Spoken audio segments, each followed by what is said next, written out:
Hello, everyone, and welcome. We are going to get started with some of our preliminary information with a goal of getting the program started at 3:05.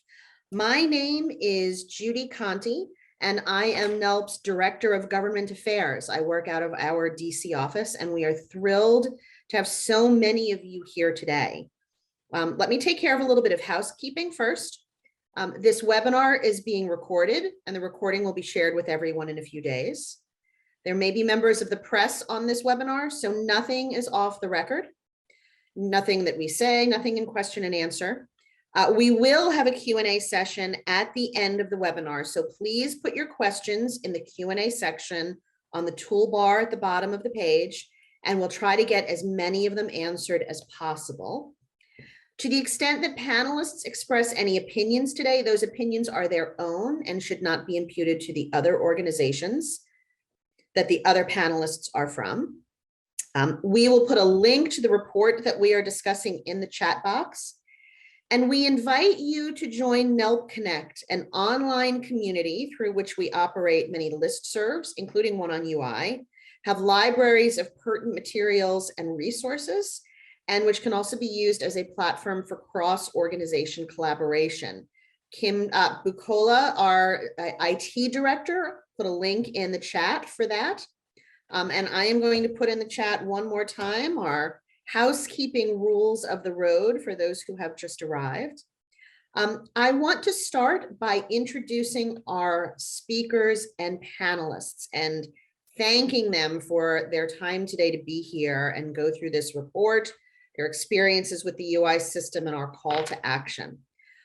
We will start with Rebecca Dixon, who has been the National Employment Law Project's Executive Director since 2020. A UI expert herself, Rebecca joined NELP in 2010 as part of our UI team and has served as our Chief of Programs before becoming our Executive Director. She is a board member at the Americans for Financial Reform, the Coalition on Human Needs, and the American Prospect, and is a member of the Economic Analysis and Research Network in the South, the 2020 Aspen Institute SOAR Leadership Fellowship class, and the 2021 National Academy of Social Insurance's UI Reform Working Group and COVID-19 Task Force. Kim Deal is NELP's Deputy Communications Director, a board member of Critical Resistance, a national organization devoted to abolishing the prison industrial complex, an editorial advisor for the Organizing Upgrade, an online space where organizers can discuss strategy and share organizing models, and an author published in Color Lines and Southern Exposure magazines, and Outsiders Within, writing on transracial adoption. It doesn't seem like Kim would have any spare time, but she does. And in that spare time, she is currently studying for her master's in divinity at the Chicago Theological Seminary. Amy Traub is one of NELP's newest staff members, and she joined us in 2021 and is making a huge impact already. She is a senior researcher and policy analyst on our social insurance team. She conducts research and advocacy on state and federal UI programs with a focus on racial equity. Prior to NELP, Amy worked at the public policy organization Demos, where she had a broad economic justice portfolio. Her work has been featured in the New York Times, CNN, The Nation, Slate, The Hill, Forbes, and other publications. And she has testified before Congress, state legislatures, and city council. Our next two folks are the two most important. They are here to share their experiences with the UI program. Sharon Shelton Corpening is a volunteer leader and spokesperson for comprehensive UI reform with Unemployed Action, and she is now a senior media relations manager at the Center for Popular Democracy. And Andrenice Dorsey is a Memphis, Tennessee native and a volunteer coordinator with Unemployed Workers United. We really look forward to hearing from both of you. And Dr. William Spriggs will finish our program. He is a professor in and former chair of the Department of Economics at Howard University and serves as the chief economist at the AFL-CIO. From 2009 to 2012, Dr. Spriggs served as an assistant secretary for the Office of Policy at the Department of Labor, having been appointed by President Obama and confirmed by the Senate, at which time he sadly needed to resign from NELP's board of directors, and we reluctantly let him go, but Bill always remained a part of the NELP family. Dr. Spriggs is widely published in more places than I could possibly name now, but has recently been writing extensively about the need to reform UI through a racial justice lens. So with that, I would like to turn this over to Rebecca Dixon to begin the program. Thank you.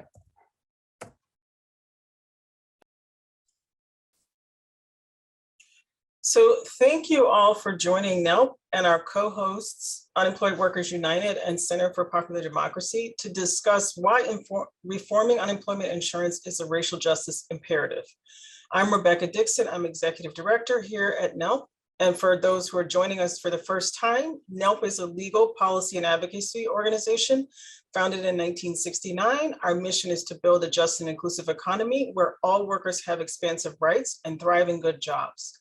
Together with local, state, and national partners, NELP advances its mission through transformative legal and policy solutions, research, capacity building, and communication.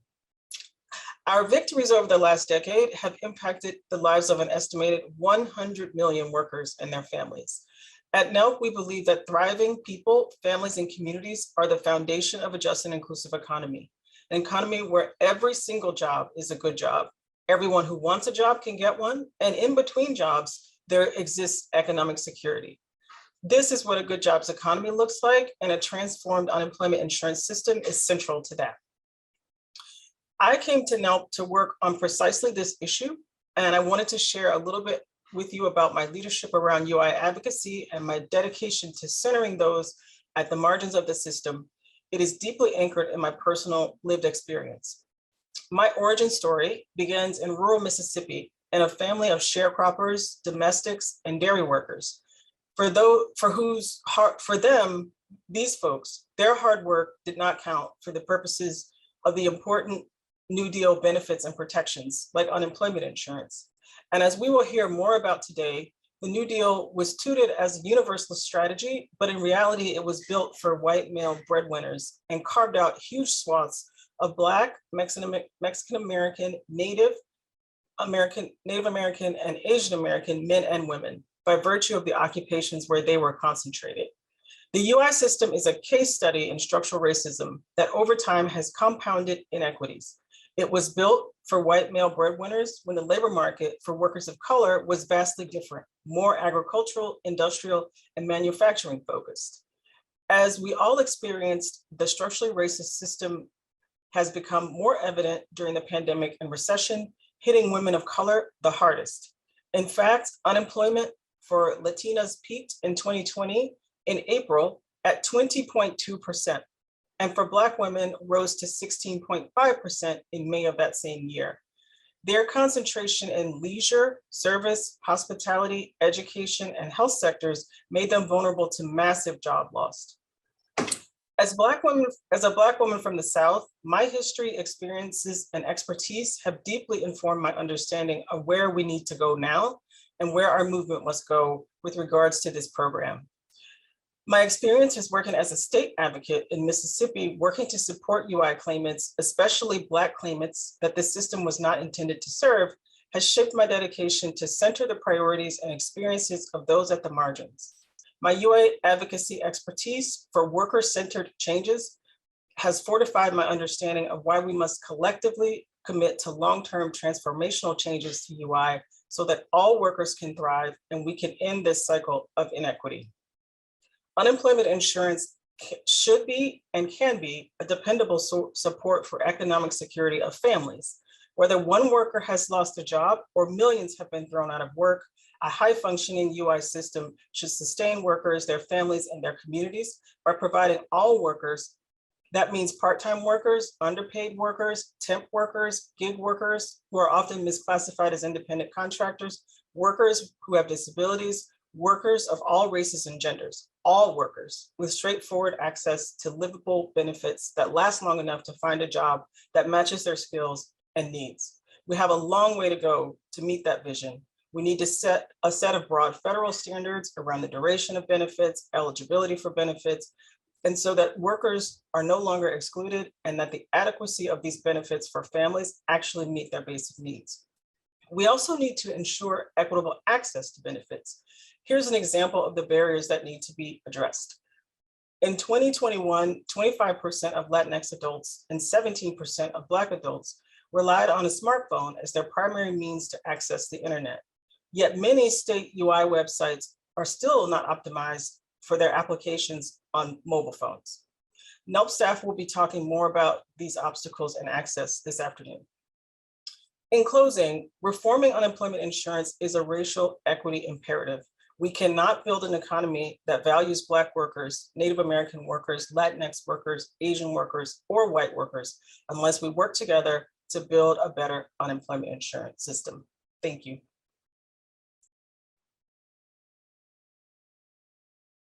Thanks, Rebecca. Hi, everyone. My name is Kim Deal, and I am a Deputy Director of Communications here at NELP.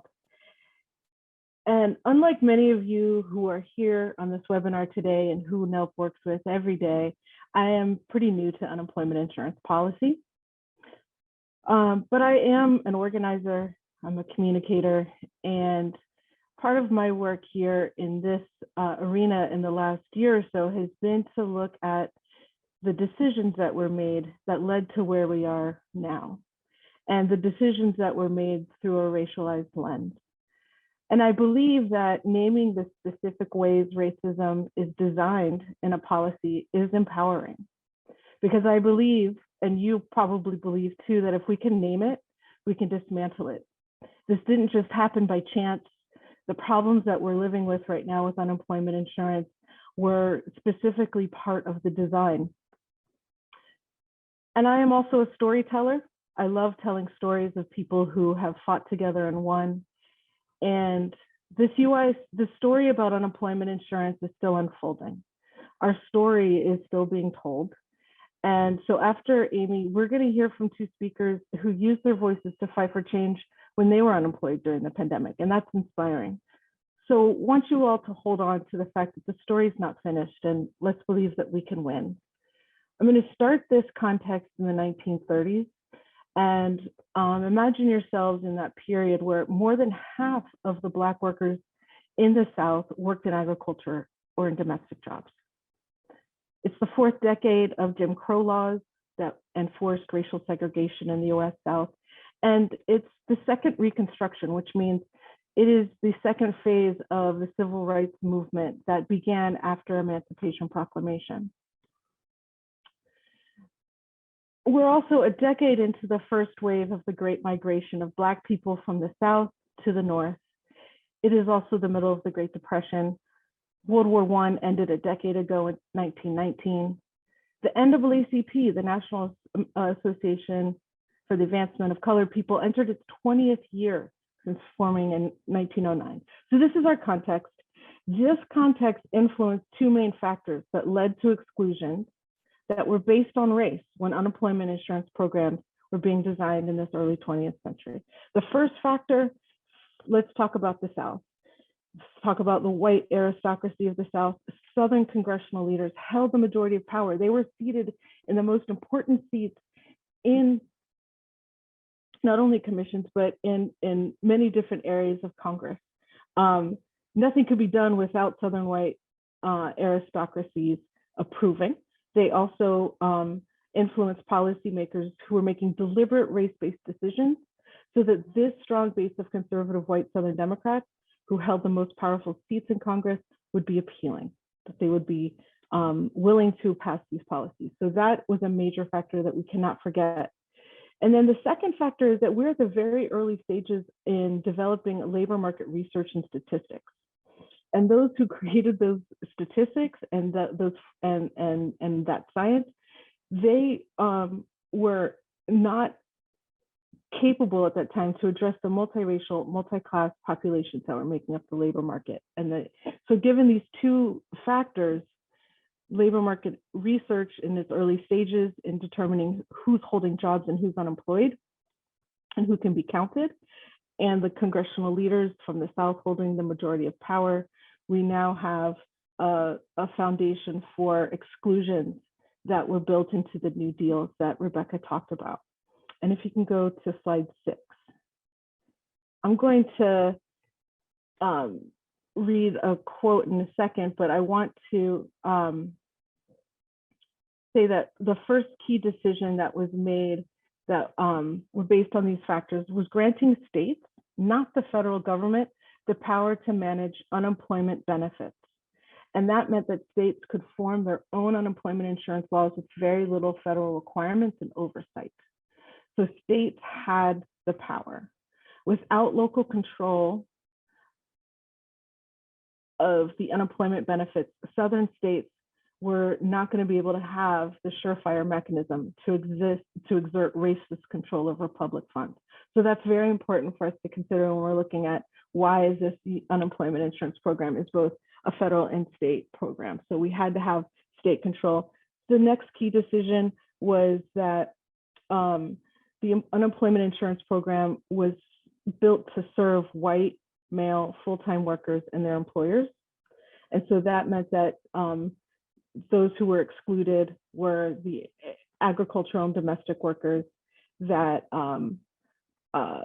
made up primarily Black workers in the South. So I want to read a quote, if you can go to slide 7. The story of struggle against these exclusions was documented, not only about the exclusions, but about the state. So there's a testimony by George Haynes from the Urban League, who testified before the US Congress Committee on Finance in 1935. And he says, I wish to urge that there be included in this bill a clause or clauses to provide that there shall be no discrimination on account of race or color in administration of services or benefits to any person otherwise eligible. And he goes on to name that there were repeated and widespread discrimination on accounts of race and color.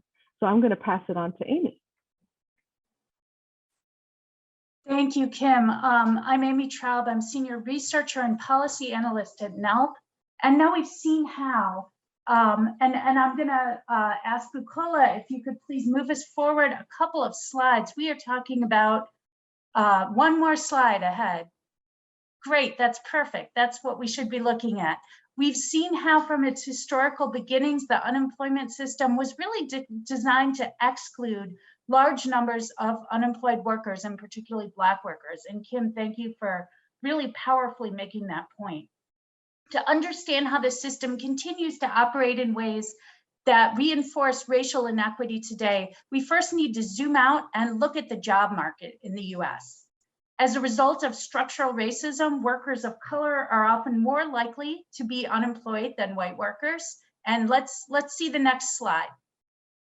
This slide shows a little snapshot of two different points in time. One is April 2019, the good times, right? Before the pandemic economic crisis hit, unemployment was reported at an overall low. We still see Black and Latinx unemployment much higher than unemployment for white workers. The other is a year later, in the worst of the crisis, we see here again, unemployment much higher for everyone, much higher for Black and Latinx workers than for white workers. Through the best and worst of times, there's still a tremendous racial and ethnic disparity in unemployment. And in fact, unemployment rates for Black workers and for Indigenous workers as well are frequently twice as high as the rate for white workers. And I want to add that the Economic Policy Institute has done an analysis and found that the gap for Black workers cannot be explained by gender, age, education level. If you control for all of those factors, Black workers are still more likely to be unemployed than white workers.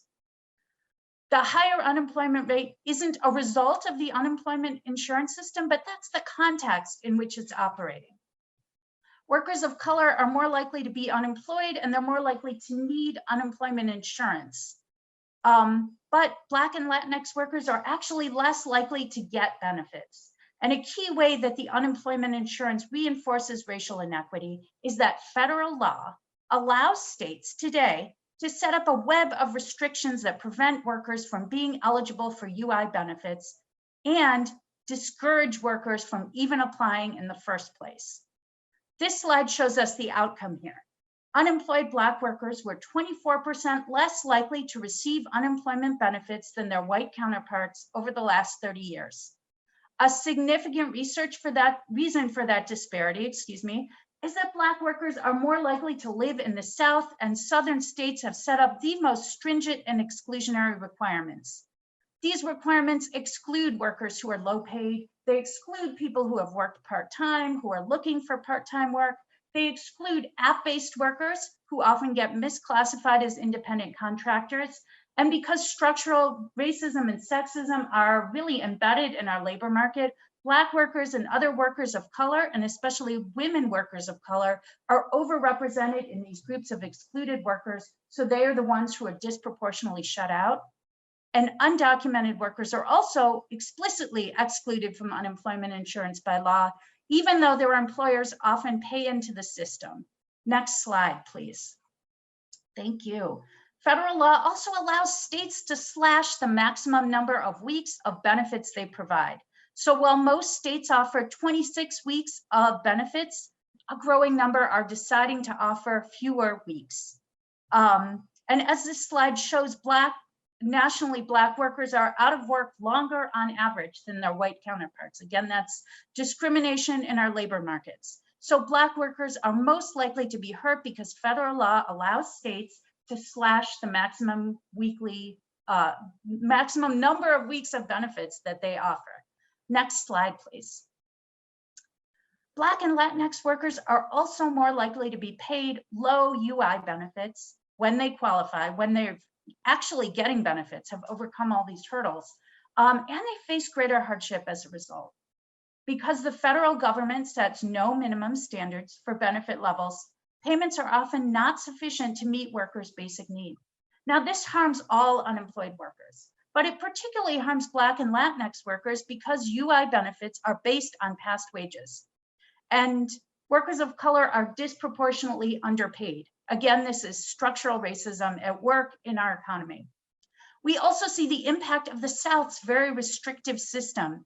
In Southern states where a majority of Black workers live, policymakers have established benefit formulas that pay the lowest benefits in the nation. And it's not just that wages are lower in the South, although they are, it's that the formulas also replace a lower proportion of wages. I'll also say that workers of color need unemployment benefits more. Prior to coming to NELP, I did a lot of work on racial wealth inequality. So this is always top of mind for me. As a result of systemic exclusion from wealth building opportunities over generations, we can think about policies like redlining. Typical Black and Latinx households today have less personal wealth or savings than typical white households to cushion the blow of unemployment and to supplement these very low benefits. Next slide. So finally, I want to highlight the barriers that workers are facing in accessing unemployment benefits, because that's another way that UI reinforces racial inequality in our economy. Unemployment insurance is run by underfunded state agencies operating with antiquated computer systems and inadequate staffing and resources. States are required by law to do things like offer translation and interpretation into commonly spoken languages. But in a lot of cases, that doesn't happen, and it shuts out workers who are not proficient in English. And I want to say English speakers are not always so much better off because these systems are not user-friendly and super confusing. It's so easy to get confused and to make a mistake, no matter what language you speak. Then there's the fact that so much of the system is moved online. State unemployment websites that are not optimized for mobile devices disproportionately shut out workers of color. And we have a new problem because states are increasingly adopting identity verification requirements that include facial recognition technology. This is despite the fact that these systems routinely misidentify people of color, particularly Black and Indigenous people. That's an entirely new, insidious way that workers of color are now being shut out of the system. So what can we do about all this? I'm going to turn it back to Kim to provide a brief look at our policy recommendations. I think we want the next slide. Great. All right, thanks, Amy. We have 3 recommendations, and I'll just read them We need the federal government to create standards for states on unemployment insurance adequacy, duration, and eligibility. Next slide. That we recommend improving access to unemployment insurance, like Amy just mentioned some examples of how that can happen. And then 3, reform and modernize the federal extended benefits program, which worked really well in the last 2 years of the pandemic until they were abruptly cut. So I'm going to move it now to our next speaker. Thank you. Yeah, I would just say that there's a lot more detail on these policy recommendations in the report that NELP and policy partners put together. So I urge folks to take a look at that. It's tremendously detailed and thoughtful and in-depth. Thank you all. Thank you both. Andrenice, it is your turn now to share your story with us.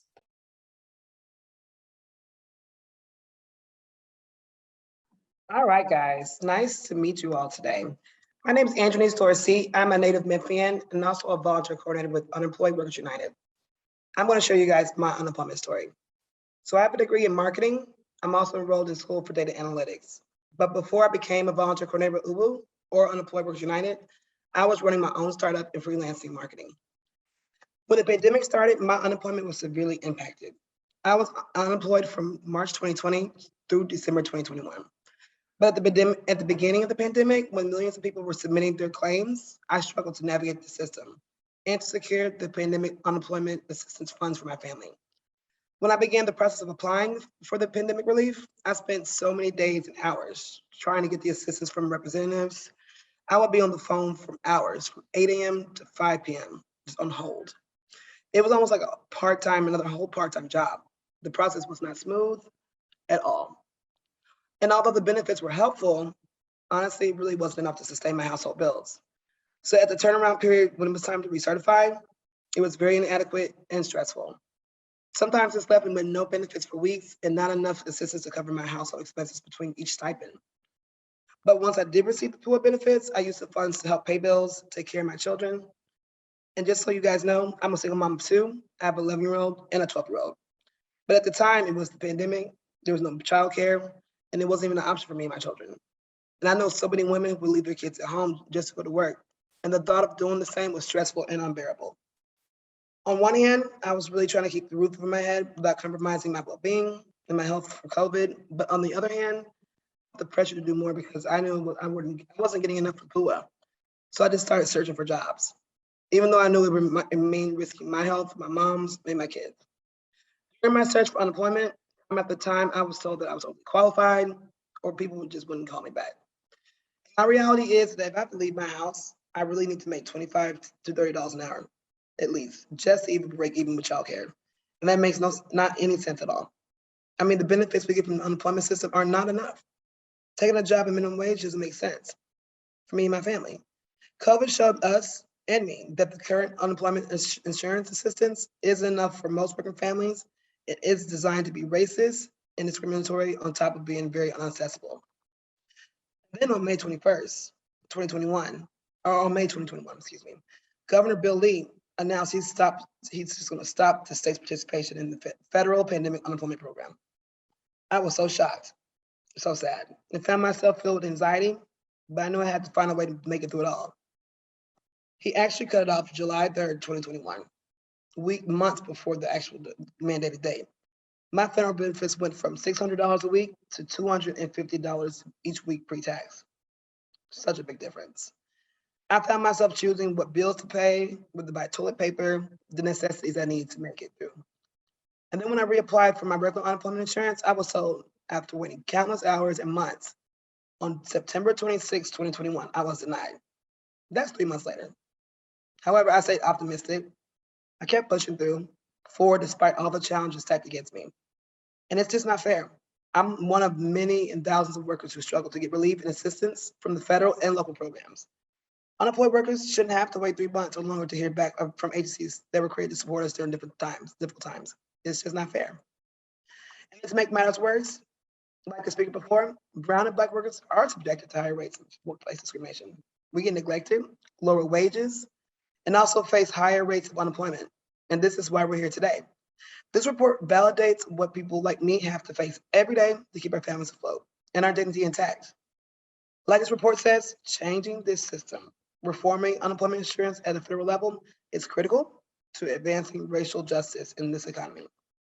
The lack of action to reform the system and improve its function is affecting our society, our mental health, and our economy. We need adequate pay. We need to receive maximum weeks allocated. We need proper access and full reform. That's actually going to prioritize workers across racial lines, and we need it now. I'm going to pass it on to the next speaker. Hi, my name is Sharon Shelton Corpening. I'm the Senior Media Relations Manager at the Center for Popular Democracy.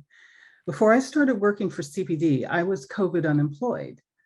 During the pandemic, I became a member of CPD's Unemployed Action, and in part because I experienced firsthand the racism of the unemployment system in Georgia.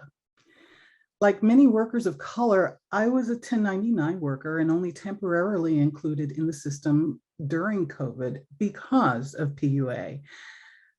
However, many workers, disproportionately workers of color, were still left out. In fact, about 2/3 of Georgians received UI or receiving UI are workers of color. Recently incarcerated workers, caregivers returning to the workforce, and undocumented workers did not receive any UI help from the federal government at all. When the 600 FPUC ran out in August of 2020, all I got was $125 a week. It could not cover our rent of $1,168. I was living with my elderly mother at the time. And the only thing keeping a roof over my head was my 84-year-old mother's Social Security. Now, I wasn't alone. Georgia, like most states with larger Black workforces, has lower average state benefits amounts than whiter states, between $55 and $365 a week. At the same time, we faced repeated benefits cliffs. The worst benefits cliff was the Christmas of 2020. Congress was so dysfunctional. They kept nickel and diming us, and I was scared I was going to be homeless because my mother was thinking about moving to North Carolina. Then, like 25 other states, our benefits ended abruptly late in June of 2021. And the ones that tended to end their benefits early were states with larger Black populations. I survived with odd jobs, including serving as an election poll assistant manager and with the help of my family and friends. All unemployed workers looking for a decent job deserved dignified benefits, no exceptions. Benefits need to last at least as long as any crisis lasts for those racial groups of workers who are worse off. Now, according to the Georgia Budget and Policy Institute, racial disparities are linked to the quote unquote last hired, first fired phenomena, which is a form of systemic racism characterized by workers of color who are facing constant hiring discrimination and are disproportionately displaced in jobs. Often we are at higher risk of layoff during recessions and are disproportionately chosen for layoffs. There's also, especially when there's organizational shifts. And it disproportionately affects us people of color. And I, by the way, am also a senior. The only way we're going to improve the odds for workers like us is if UI is managed with federal standards, if not a fully federalized system. I and thousands of others face delays in getting our client claims processed. And the way the application algorithm was designed means it finds workers of color and catches and prevents them from getting benefits. There are still members of Unemployed Action in Georgia waiting for their benefits since they applied, but still so many don't know if and when they're eligible. We need standardized applications that are easy to use and easy to fill out. We need navigator programs and so much more so that organizations closest to unemployed workers of color, unions, worker centers, and communities-based organizations can help do outreach and help them apply for the program.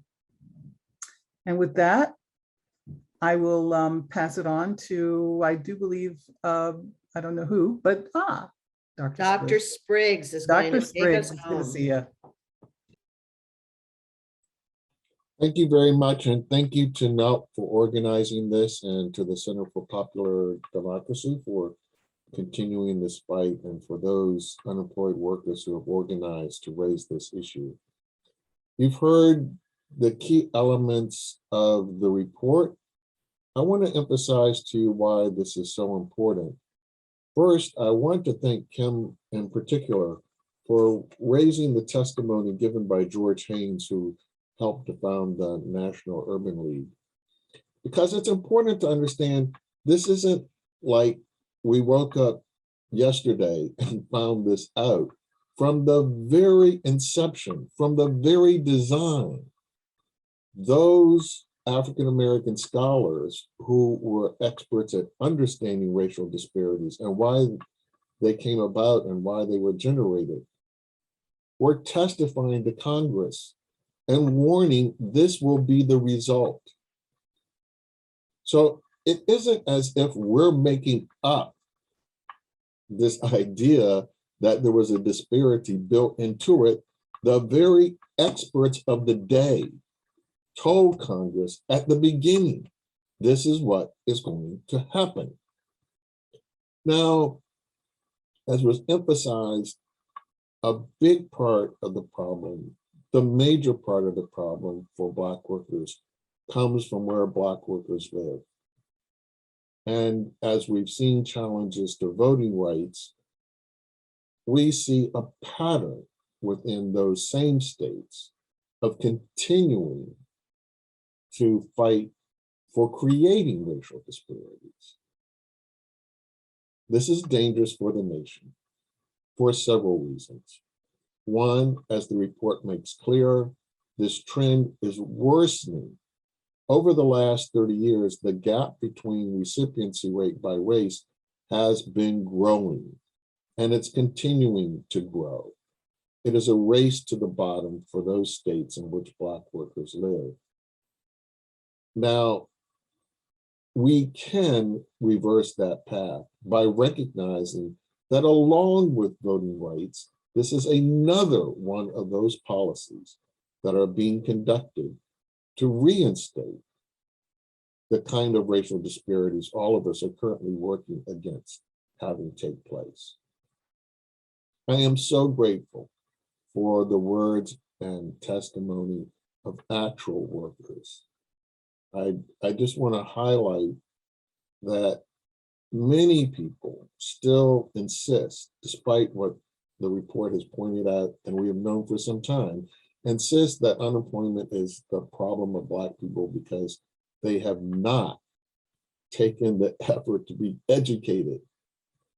The unemployment gap is there, whether Black workers are educated or not. And you heard two highly educated,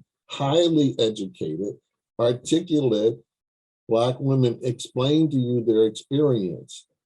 They did not experience that difference because they dropped out of high school. That's not a solution. Going forward, a viable unemployment insurance system is necessary for macroeconomic stability.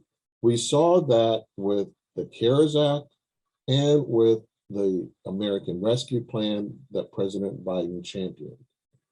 Without protecting the incomes of those who lost jobs, our economy right now would still be in a tank that we could not get out of. We would be in a rut that we could not recover from.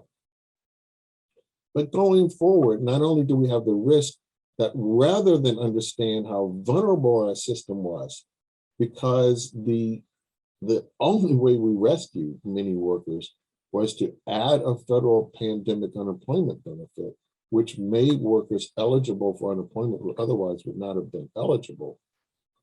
The only way we could do it was using the unemployment insurance system. States are moving in the reverse. They're making the system less stable. So from a macroeconomic perspective, this is important. But from the personal level of workers, we will face greater global crises from global warming. we will have more powerful hurricanes. They happen to hit the South more often than other places in the country. We will have more devastation that will displace workers because of storms that no one controls. And having unemployment insurance systems that are fragile, particularly and especially in those states that are the most vulnerable to these types of disruptions, is not of benefit to anyone, not to the economies of those states, but not to us as a nation. We can correct this now. We can insist that there be standards that states must respond to so that we all have an unemployment insurance system adequate to the risk we know are out there and present and that we all face going forward. I want to thank NELP for bringing out this report. I want to close by again emphasizing the biggest part of the gap, the biggest inequality comes from states not taking the program seriously. This is not an indictment of the workers who try their best to implement bad policies. This is not the fault of the workers who provide unemployment insurance, but it is clearly the fault of all of us that we continue to tolerate racially biased policies by the same states that have a 300-year history of racially biased policies.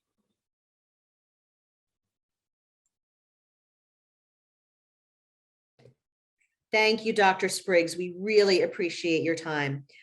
We are going to move to the Q&A right now. There are a number in here, and if folks have more, please do put them in. First question is a very good one. More precisely, what are the national eligibility and other standards that you are recommending to the federal government? If we could go maybe into a little bit more detail into those top tier recommendations that Kim talked about. Yeah, I'd be glad to address this. Listen, what it comes down to is that states should no longer be allowed to impose these restrictive eligibility requirements that disproportionately prevent workers of color from qualifying for unemployment benefits. So we need to standardize monetary eligibility requirements. These rules that say you have to earn a certain amount to be eligible for unemployment, that should be set at a reasonable level that's standard across states. States should be considering workers' most recent earnings for determining eligibility. They should include workers looking for part-time work and allow workers to continue receiving UI benefits when they're working part-time. And we should expand and standardize the eligibility for workers who had what we call good cause, but I think of it also as a good reason to quit their jobs, like they were harassed. You quit, you should be able to then get benefits in a case like that, and a lot of other cases as well. Recognizing also that Black workers are the demographic most likely to be union members, states should be required to make striking workers eligible for unemployment benefits. When they're out on strike, they should get unemployment benefits. They can't work. And since workers of color are overrepresented in industries where employers are frequently misclassifying their employees as independent contractors, and that also excludes them from eligibility for unemployment insurance, federal law should require all states to use a uniform standard, such as the ABC test, to determine whether workers considered an employee who's eligible for benefits. So those are some of the pieces, some of the policies that we think should be changed at the federal level to require states to enable more workers to be eligible, and they would particularly bring more Black and Latinx workers into the unemployment insurance system. And I would like to ask Andronice and Sharon to just name, what are one or two improvements that would have made a huge difference in your experience these last 2 years?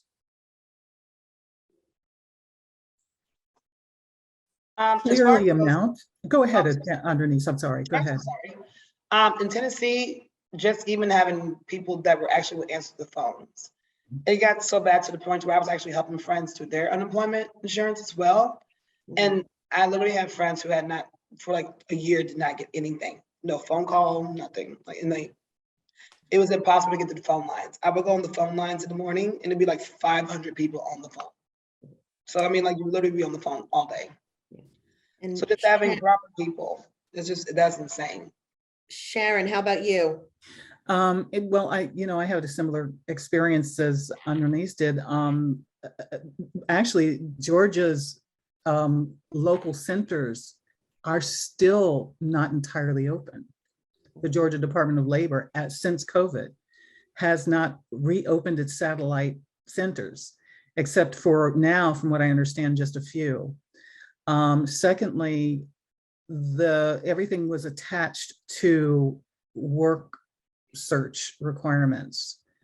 And especially I'm a creative professional, so it's how I go about finding work is a very different way. It doesn't reflect what happens with 1099 workers, gig workers, or people within my certain profession.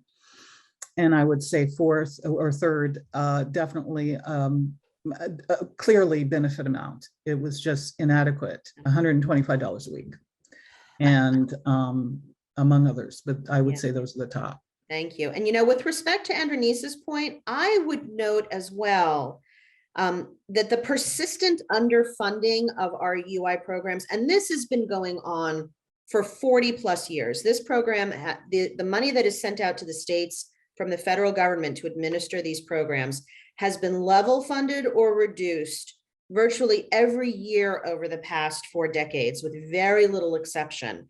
And these are for civil service jobs, and we know that the civil service is a place that is where there are great careers for women of color, and any efforts to undermine public sector jobs is also usually a form of systemic racism in action as well. So it really is, if you will, a double whammy. So one of the other major reforms we need to do is put adequate federal financing into the administration of the UI programs to make sure there's adequate staff and adequate technology. We have a question here of how have the waves of overpayment from CARES Act funding disproportionately affected workers of color? I could take that one. Maybe we start by explaining what that is. During the pandemic, these underfunded state systems were tasked with handling brand new pandemic programs and unprecedented numbers of unemployment claims. So it is no wonder, and on their old computer systems in many cases. So it's no wonder that there were mistakes and some payments went out improperly.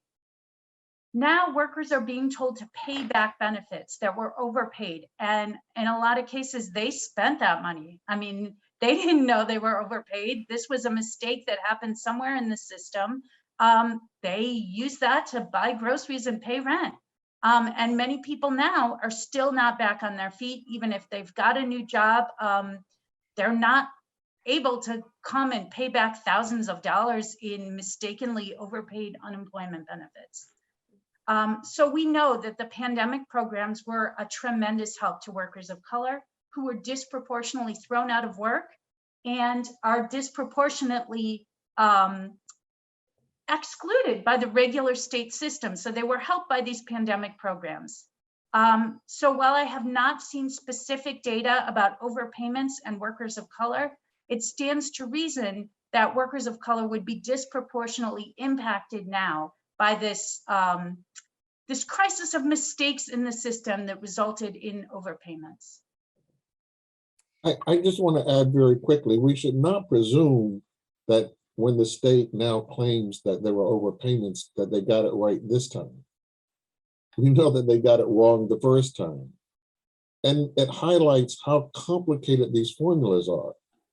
They're not straightforward and simple. Any worker would be highly challenged to understand whether they were eligible, because these formulas are take your earnings in the last quarter, compare it to your earnings over the last year. If it's higher than the first quarter compared to the third quarter, I mean, it's that complicated. And it's not unusual to think that states would have gotten these formulas wrong as they tried to put them in place with new programs they weren't prepared for. So the claims of fraud or misuse on the part of the workers should be taken with huge tons of salt, not grains of salt, but tons of salt. We should not jump to the conclusion that the worker was overpaid. I am going to take moderator's privilege and answer a few of the next questions sort of all in one. A number of people are asking, how can we get Congress to pass these needed reforms? What's the path? What lens should we be using? Is this done from ground up, grassroots, locally? And the federal lobbying is one of the things that I help to coordinate. And I would note that we have some staff members from various Hill offices who are a part of this webinar today, and we are thrilled that they are here and paying attention. So look, unemployment insurance has taken a battering over the last couple of years. These programs, as important and vital as they were, it was tough to get them up and running at first. And of course, congressional offices were getting all sorts of complaints about that. You know, the stories about these criminalized fraud rings who have gone in and perpetrated identity theft and stolen lots of money that was set out for UI workers.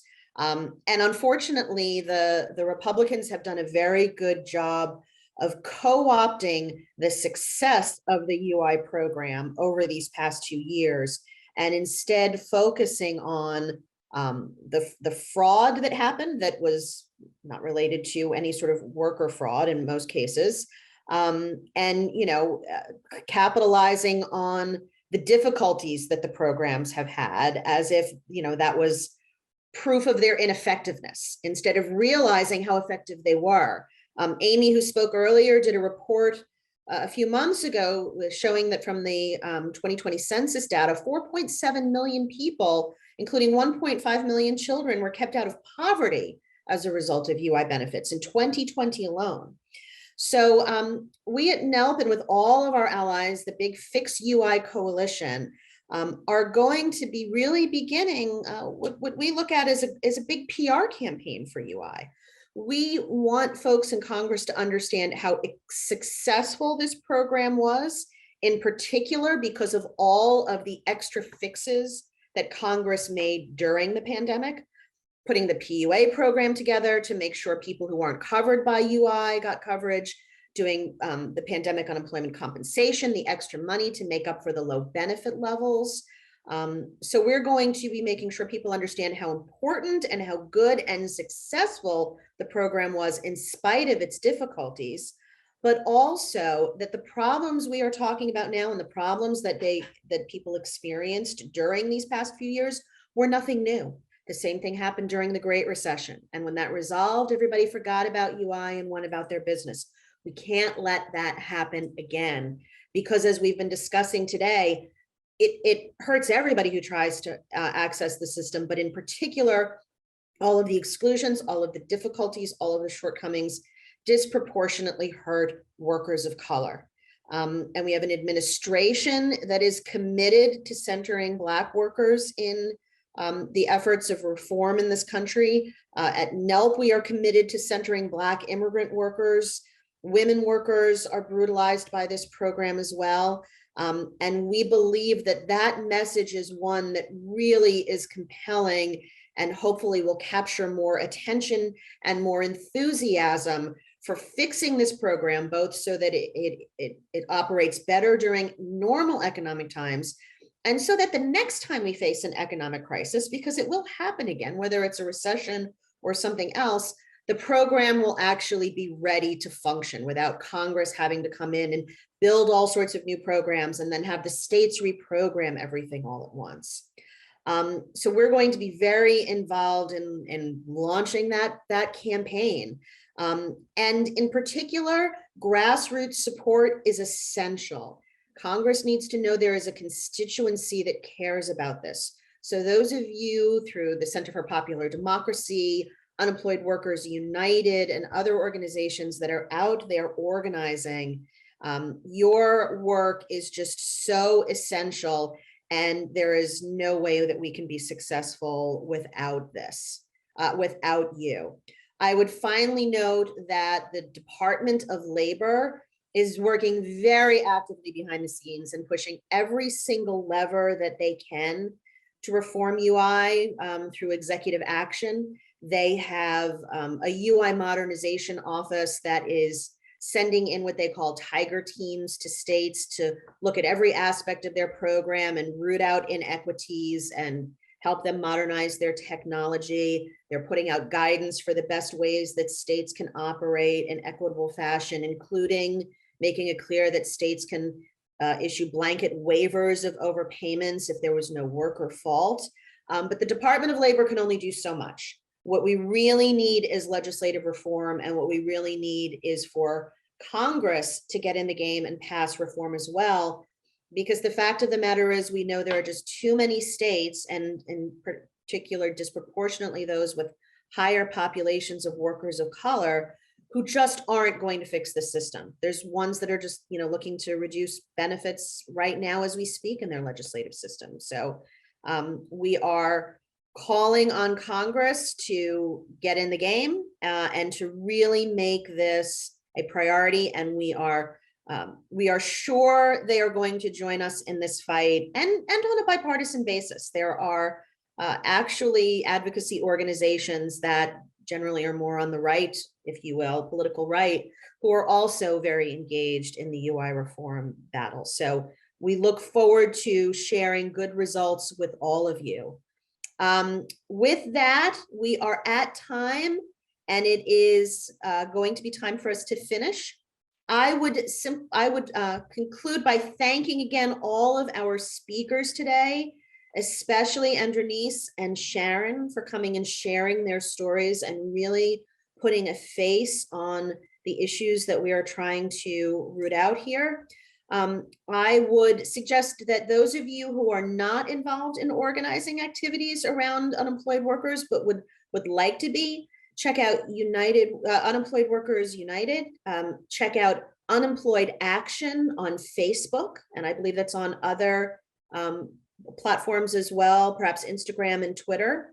And all of us at NELP are very grateful for everybody who came here today to be part of this webinar. We're going to be sharing out this webinar with everybody who is here again, in case you want to read it again, watch it again. We will share it with everybody who is registered, and even more broadly, so you should feel free to do the same as well. Thank you so much, everybody, and have a good day.